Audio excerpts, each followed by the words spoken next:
13 दिसंबर 2023 को शपथ लेने के बाद डॉक्टर मोहन यादव ने राज्य के विकास के लिए कई महत्वपूर्ण निर्णय लिए।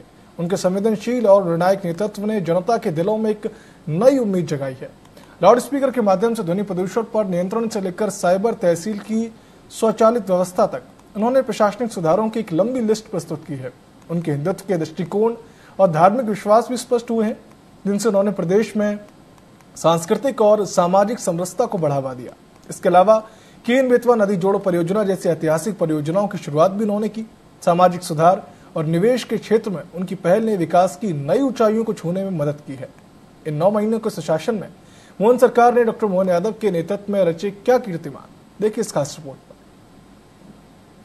9 महीने मध्य प्रदेश की राजनीति में 13 दिसंबर 2023 को मुख्यमंत्री डॉक्टर मोहन यादव ने शपथ ली और उनके 9 महीने के कार्यकाल ने राज्य की राजनीति को एक नई दिशा प्रदान की।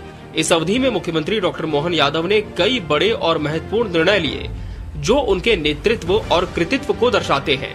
संवेदनशील और निर्णायक नेतृत्व।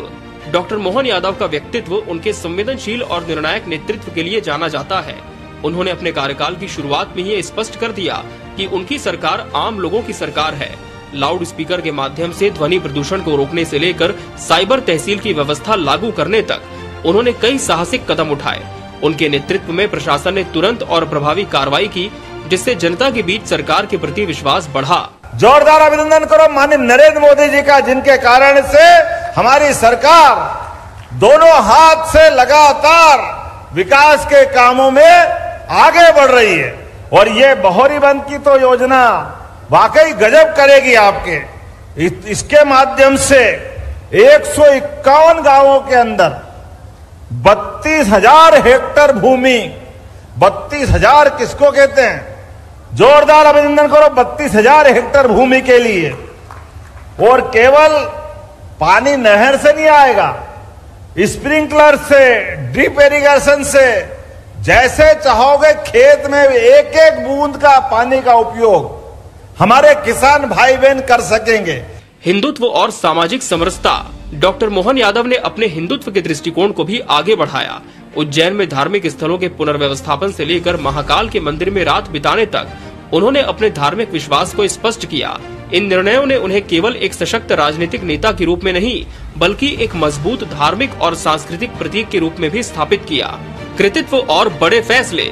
महत्वपूर्ण परियोजनाओं की शुरुआत। मुख्यमंत्री डॉक्टर मोहन यादव ने केन बेतवा नदी जोड़ो परियोजना को मंजूरी देकर एक ऐतिहासिक कदम उठाया।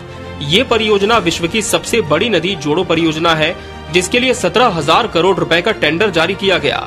इस परियोजना का लक्ष्य सूखा प्रभावित क्षेत्रों में जल की आपूर्ति को सुनिश्चित करना है। इसका क्रमशः विकास होता जाता है।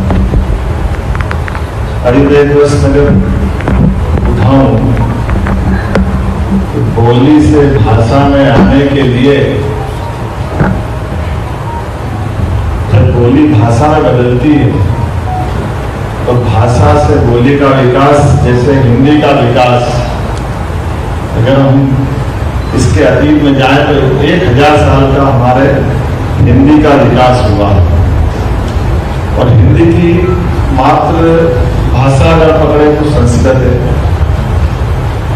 और बोली पकड़े तो अपने देश की अलग अलग, खास करके खड़ी भाषा से हमारी अपनी हिंदी का प्रादुर्भाव हुआ। समय के साथ शब्द बढ़ते गए तो इसमें बड़ी भूमिका तुलसीदास जी की भी है। जब हमने संस्कृत के प्रकांड विद्वान होने के बाद वो चाहते तो संस्कृत में रामायण की रचना करें, लेकिन वाल्मीकि रामायण थी पहले से। सामाजिक और प्रशासनिक सुधार। मुख्यमंत्री डॉक्टर मोहन यादव ने धार्मिक स्थलों पर लाउड स्पीकर के प्रयोग पर रोक लगाने जैसे सामाजिक सुधार किए। इसके साथ ही साइबर तहसील के तहत संपत्ति के पंजीकरण और नामांतरण की स्वचालित व्यवस्था लागू की, जिससे प्रशासनिक प्रक्रियाएं सरल और पारदर्शी हो गयी। निवेश और विकास। उनके कार्यकाल में प्रदेश में कुल 1.80 लाख करोड़ रुपए का निवेश आया, जिसका श्रेय उनके द्वारा आयोजित रीजनल कॉन्क्लेव को जाता है। जीएसटी कलेक्शन में 26% की वृद्धि और राज्य के कर्ज में 2% की कमी जैसे आर्थिक सुधार भी उनके नेतृत्व की सफलता को दर्शाते हैं।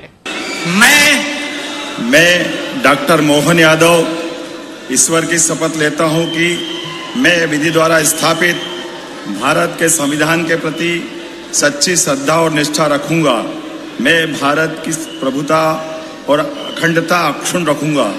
मैं मध्य प्रदेश के राज्य के मुख्यमंत्री के रूप में अपने कर्तव्यों का श्रद्धापूर्वक और शुद्ध अंतःकरण से निर्वहन करूंगा तथा मैं भय या पक्षपात, अनुराग या देश के बिना सभी प्रकार के लोगों के प्रति संविधान और विधि के अनुसार न्याय करूंगा। जन कल्याणकारी योजनाएं। डॉक्टर मोहन यादव ने एयर एम्बुलेंस सेवा और पीएम श्री वायु सेवा जैसी योजनाएं शुरू की। इन सेवाओं से स्वास्थ्य और परिवहन में सुधार आया है, जिससे नागरिकों को बेहतर सुविधाएं प्राप्त हुई है। इसके अलावा उन्होंने लाडली बहना और लाडली लक्ष्मी योजनाओं के माध्यम से महिलाओं और बालिकाओं के लिए वित्तीय सहायता प्रदान की। चुनौतियां और उनकी पारगम्यता। चुनावी आचार संहिता। डॉक्टर मोहन यादव की सरकार ने लोकसभा चुनाव के कारण आचार संहिता के चलते 93 दिनों की बाधा का सामना किया। इस अवधि में सरकार ने केवल 93 दिनों तक काम किया, लेकिन चुनावी आचार संहिता के हटने के बाद सरकार ने अपने कार्यों की गति को पुनः तेज किया। 191 तो थोड़ा कम पड़ता दिख रहा है। अभी आपने माननीय सीतासरन जी ने कहा कि आपने काय के लिए मांगा साहब? नाले के लिए। तो आपने मांगा कितना है?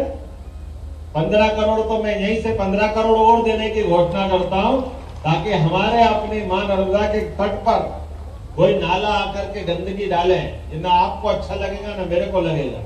एसटीपी के माध्यम से एक बूंद भी गंदा पानी नर्मदा में न मिले, ये हमारा सबका संकल्प है। विवाद और विरोध। उनकी हिंदुत्व की नीतियों और निर्णयों से कुछ विवाद भी उत्पन्न हुए। हालांकि मोहन यादव ने इन विवादों को सही रणनीति और संवाद के माध्यम से संबोधित किया।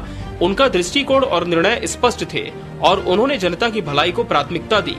वित्तीय दबाव। मध्य प्रदेश की वित्तीय स्थिति में सुधार लाने के लिए डॉक्टर मोहन यादव ने कई आर्थिक सुधार लागू किए। जीएसटी कलेक्शन में वृद्धि और कर्ज के बोझ में कमी ने यह साबित किया कि उनकी आर्थिक नीतियां प्रभावी थीं। नमस्कार।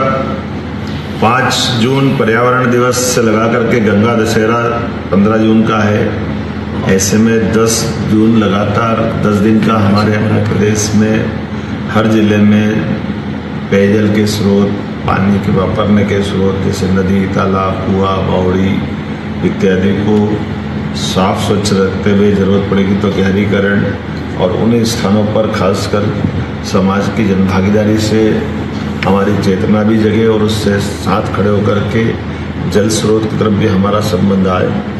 और खास इस कारण से भी कि माँ गंगा का ये अवतरण दिवस भी है और माँ गंगा से भारत की संस्कृति दुनिया भर में जानी जाती है। इस अवसर पर यह अपेक्षा की गई है कि ग्रामीण क्षेत्र हो, नगरीय क्षेत्र हो, अलग अलग स्थान पर कलेक्टर इसका तालमेल कराएंगे और जनप्रतिनिधि इसका नेतृत्व करेंगे।